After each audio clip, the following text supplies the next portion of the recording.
Hello, everybody, and welcome back to the Jack Show. I'm your host, Jack Solomon, and today we're going to be going over my top 25 teams for week number 8 in college football. Appreciate you so much for listening. So, if you would please hit the like button and subscribe, that would mean so much to me, as always. And without further ado, gonna get straight into it. So, week 7, there were a lot of upset matchups, and a lot of teams that really I was surprised that lost. We're going to talk more about, kind of those teams as we go along, but there were a lot of teams that I was surprised that lost this week. So, there were a lot of teams. There are multiple teams that moved down in the rankings. None in particular that moved out of the rankings. But we do have 2 teams that left the rankings. And those 2 teams are number 15, Iowa State, and number 19, Arizona State. Iowa State losing to Colorado on the road. Colorado, a team that is below 500, really struggled this year under Deion Sanders. Their coach has gone through multiple things, and I just think that when you lose to them, that was tough. Iowa State, they're undergoing injuries, and really sleeper teams like Texas Tech and BYU have proven, and they've put themselves over the top in that conference. Arizona State as well. Another team that fell out of the rankings this week. They lost in just horrible fashion to Utah, who for some reason was not ranked in the AP poll. I still have them ranked. I still had them ranked after the loss to Texas Tech. Still thought they were a good team, but the AP clearly doubted the abilities of what Utah could do. Moving into the honorable mentions here, San Diego State, good win. They're 5-1, looking strong. Nebraska also made the honorable mentions, but more on the back end of it. And I've no real reasoning behind it. It's just, the one loss was to Michigan. Michigan has 2 losses now, so maybe that has something to do with it. But, also they weren't really beating Maryland, and Maryland's a surprisingly good team. I feel like many people have underrated Maryland, but they're a good football team. So, Navy as well. I have them ranked as well. Undefeated. The season stays alive. Can they keep it going? That was the only question that I have, and I think so. UNLV also undefeated. Good wins over good teams. Washington 5-1 and Tulane also 5-1. We get into the actual rankings with teams that I've analyzed, and I've worked on this top 25 very much. A lot, I'll say. But, yeah. At 25, I have Michigan. 4-2, the loss to USC was tough. I still believe in this team, but they showed their colors on Saturday night, because with no Justice Haynes, this team, it showed me what it was, really. It showed me that they lacked the ability to put up points. They struggled moving the ball down the field offensively, and it just wasn't good. Now, the defense played a decent game, I feel. Limited pressures on Jared Maeva, which is always something that could be better, but, so far, I have no problems with Michigan's defense. Offensively, they got to get things going. They cannot be one-dimensional and play a team like Ohio State and expect to win. Can't be one-dimensional and expect them to beat Ohio State. You also can't be... How do I say this? You also can't... you need better receivers. I think that's the hugest thing. Tight end room, I believe in, but the receiver room, definitely something that's got to improve. Cincinnati at 5-1, their only loss being to one loss Nebraska. which is good. But they've improved since that first game of the season. They've balled out. They've played much better since that game. And so since that first game of the season, there's more confidence and I believe more trust in Cincinnati. So there's that. Number 23, is Illinois, 5-1. What do I say about Illinois?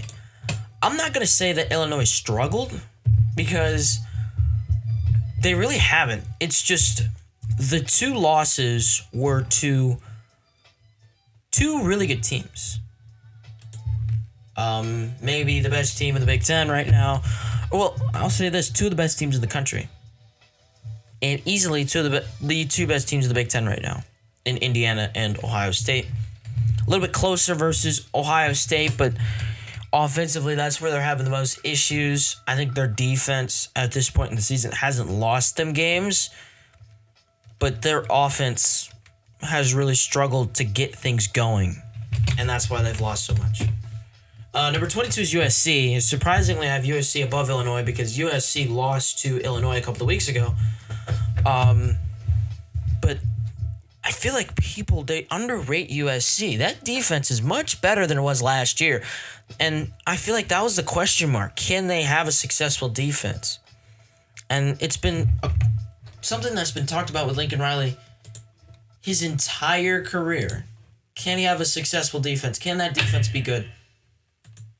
It's played all right. Obviously, they're not done, and they haven't faced their toughest game, but USC might be a sleeper team coming out of the Big Ten. And listen to the radio show the other day, they said USC might make the playoff. I'm not willing to get into that boat, but they've played really well. At number 21 is South Florida. USF, Byron Brown. They dominated North Texas. In North Texas, I'm not sure if many people know that, but they were undefeated before they played South Florida. USF, they have a dominating defense. Their offense is unstoppable unless they play that incredible Miami defense. Their offense is, they looked unstoppable versus North Texas. And I cannot wait for Memphis versus USF because that might potentially be game of the year right there. Winner goes to the playoff. That's a real reality for me. At number 20, I have Notre Dame, another two-loss team. This is the third as we move up the list, and I think it's the last two-loss team I have on here. Arizona State was that other two-loss team I had, but I removed them. This is the last two-loss team, and it's just because of where and on the level Texas A&M and Miami are playing at that there's no way that Notre Dame could have beaten them potentially. There's no way. Or I won't say there's no way they would have beaten them, but there's no way that Notre Dame there's no such thing as a quality loss in the sport, but those are two teams that are really good, and it's understandable and reasonable to have Notre Dame ranked, especially after they lose those games. The defense has played much better following the Arkansas game. Ever since the Arkansas game, it's been a turning point, and the defense has played better. The offense, I think, is having some issues. I haven't heard much about Notre Dame's offense recently, so that's where I'm starting to look for the problems. They play USC this week, and if they can't move the ball against USC's defense, that might be a big-time loss. Vanderbilt at 5-1, they had the bye, lost at Bama. Their only loss of the season. Diego Pavia and Vanderbilt have played really well offensively, and they've established a strong ground game. One of the more balanced teams in the country, and they've played good defense. I have them at 19 and 18. I have Virginia, but right now the loss or the win over Florida State's not looking too good because Florida State lost to Pitt. So that's not great right now, and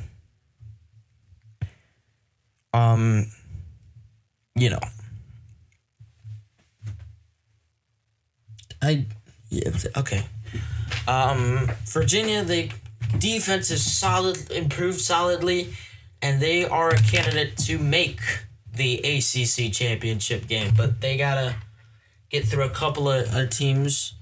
I don't have their schedule right in front of me, but Georgia Tech being one of those teams. Miami being another one of those teams. So those are really the toughest competition in the ACC. So 16, I have Missouri 5-1. This is another team that lost to Alabama, but they still played well and they were in it. But the struggles at the end of the game from Bo Prabula cost them that game at the end. BYU is 15 undefeated. I should have had BYU ranked earlier. I didn't believe in the hype, but now I believe in it. The only question is, can they continue? BYU, they were undefeated last year, and I'm not sure many people know this. BYU was undefeated last year, yet they could not elevate themselves and continue to have success in the Big 12 Conference, and eventually they fell down off a cliff towards the bottom of the conference. Now, they play Utah this week, and that might be game of the week. Utah versus BYU. That might be game of the week. That's something to keep an eye out for when we're talking about these two teams. When we're talking about BYU's season, Utah is a huge game on the schedule. Number 14, Oklahoma. Oklahoma played unpassionate on Saturday versus Texas. Sarkisian has got Venables' number. The only time Venables has beaten Sarkisian was in 23 with Dylan Gabriel, and Dylan Gabriel's college legacy will be remembered forever because that's just how great of a college player he was. Oklahoma's offensively, Oklahoma has struggled and now they look like the Oklahoma of old. Now they look like Oklahoma in the past. Now they look like they cannot score. They struggle to score points. The defense plays well. The offense does not. And I understand maybe it was Mateer primarily, that it was Mateer coming off of injury. But I cannot accept Oklahoma. You got to have a bounce-back game this week.